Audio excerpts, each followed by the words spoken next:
NBA 2025-2026 sudah berjalan kurang lebih 1 bulan.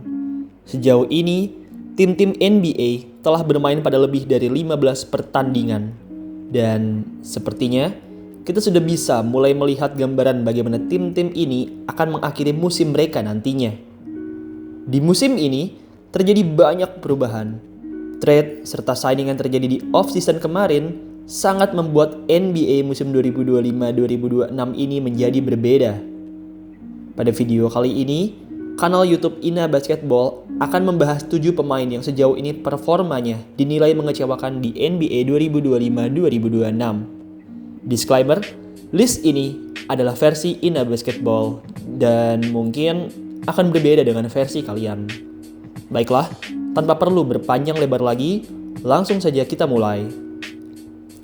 7 pemain yang paling mengecewakan sejauh ini di NBA 2025-2026. Sebelum kita mampir ke videonya, buat teman-teman yang pengen bikin jersey basket custom atau jersey olahraga custom, maka EZ Sportwear jawabannya. Di EZ Sportwear, teman-teman bisa bikin jersey satuan atau dalam jumlah banyak. Teman-teman juga bisa bikin jersey dengan desain dan warna apapun. Di bulan November ceria ini, EZ lagi ada promo, yaitu 100 ribuan saja per jersey. Murah banget kan? Tunggu apa lagi? Segera buat jerseymu di EZ Sportwear. WhatsApp mereka di 0895 4260 91060. Bikin jersey, EZ Sportwear, jawabannya. Nomor 7, Bismack Biyombo.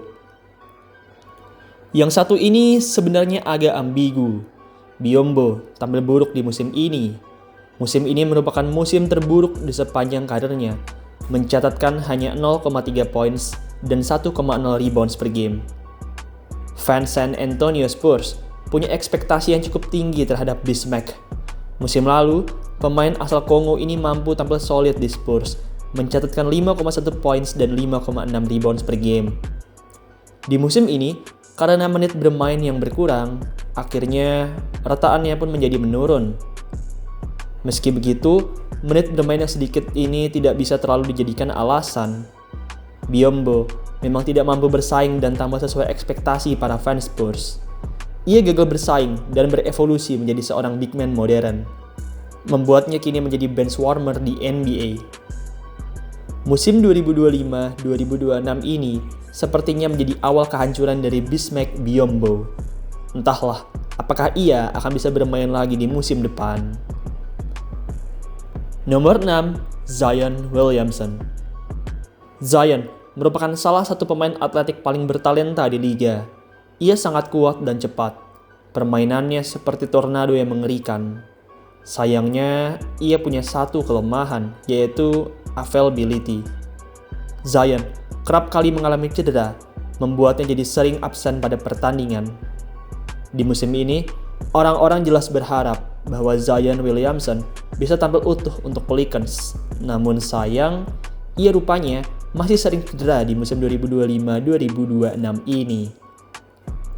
Sejauh ini, dari 16 pertandingan yang telah dilewati oleh New Orleans Pelicans, Zion sudah absen pada 9 pertandingan.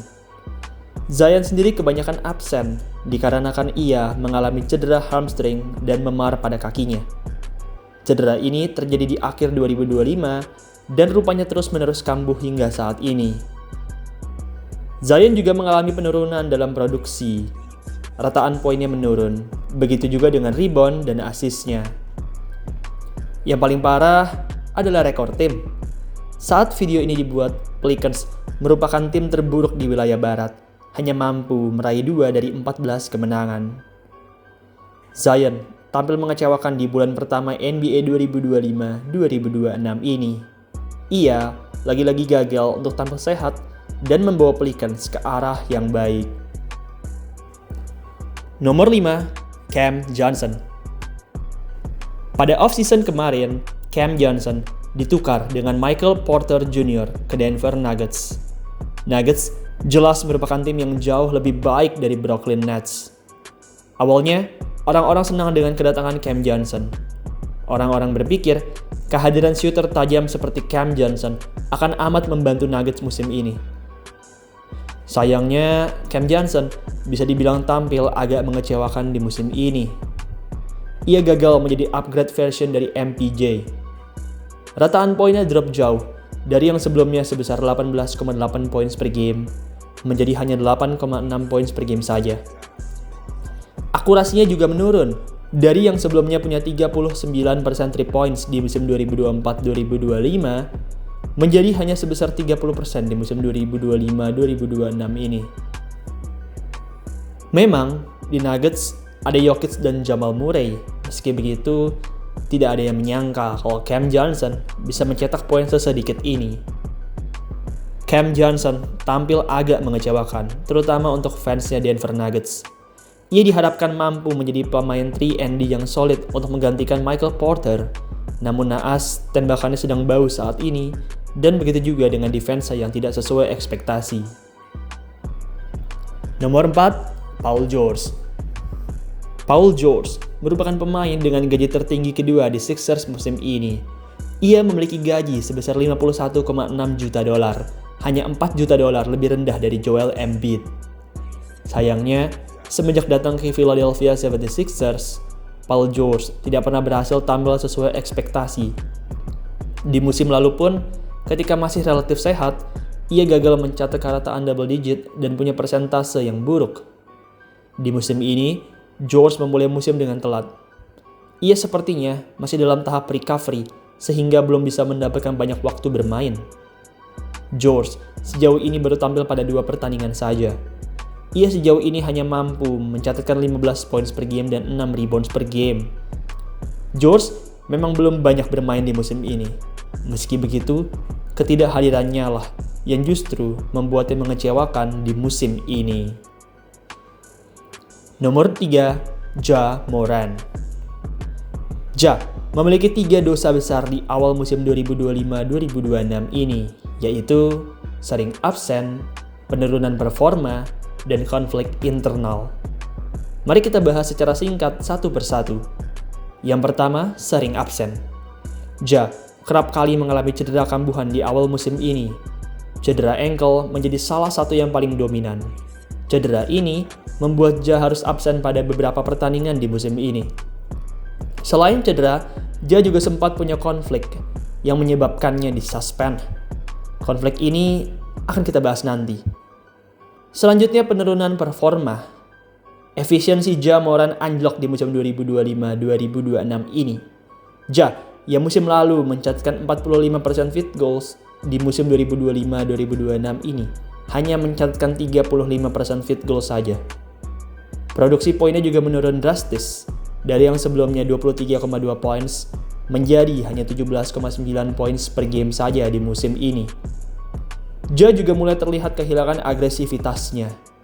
Ja yang sebelumnya gemar menyerang area paint, di musim ini jadi tidak terlalu agresif. Yang terakhir adalah konflik internal. Ja memang terkenal sebagai pemain yang cukup kontroversial. Di musim ini, ia pun sudah membuat sebuah kontroversi. Ja dilaporkan punya perilaku yang tidak disiplin dan tidak sopan ke head coach barunya Grizzlies, Tuomas Isalo. Ia dikabarkan melontarkan kata kasar kepada coach barunya Grizzlies tersebut, membuat Ja disuspend pada 1 pertandingan oleh Grizzlies. Ja tampil tidak sesuai ekspektasi di awal musim ini. Kombinasi seringnya absen, stats yang menurun, serta perilaku yang tidak baik membuatnya menjadi pemain yang amat mengecewakan. Nomor 2, Bradley Beal. Pada 2025-2026, usai melakukan kontrak buyout dengan Phoenix Suns, Bradley Beal pun kemudian bergabung dengan sebuah klub yang penuh dengan pemain veteran, Los Angeles Clippers. Di Clippers, Beal memang tidak punya gaji yang besar seperti pada masa-masanya dengan Suns, tapi ia jelas diharapkan tetap mampu menjadi seorang skorer yang elite di Clippers. Sayangnya, di musim 2025-2026 ini, Beal malah tampil mengecewakan. Ia tercatat hanya mampu mencatatkan 8,2 points per game di musim ini. Efisiensinya pun juga tidaklah baik. Ia hanya mampu mencatatkan 37,5% dalam field goals dan 75% dalam free throw. Terbaru, Bill saat ini sedang absen sampai akhir musim. Cedera patah pinggul yang ia alami membuatnya harus absen sampai akhir musim ini. Nomor 1. Klay Thompson. Klay Thompson Mimin tempatkan sebagai pemain yang paling mengecewakan sejauh ini di musim 2025-2026.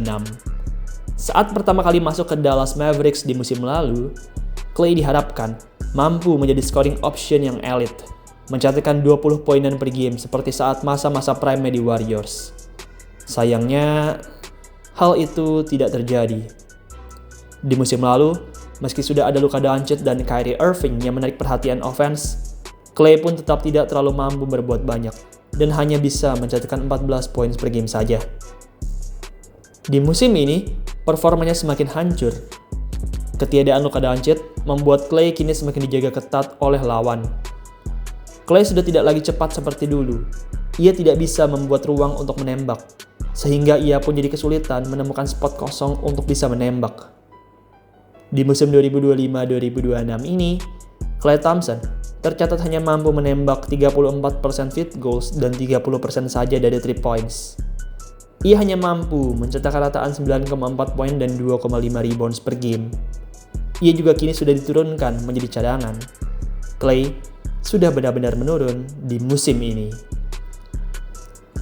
Baiklah, itulah tadi 7 pemain yang performanya dinilai paling mengecewakan sejauh ini di NBA musim 2025-2026. Musim memang barulah berjalan 1 bulan dan masih akan ada banyak perubahan. Mari kita lihat apakah pemain-pemain ini dapat membangkitkan performanya atau tidak. Baiklah, demikian video pada hari ini. Terima kasih untuk teman-teman semua yang telah menonton dan sampai jumpa di video selanjutnya.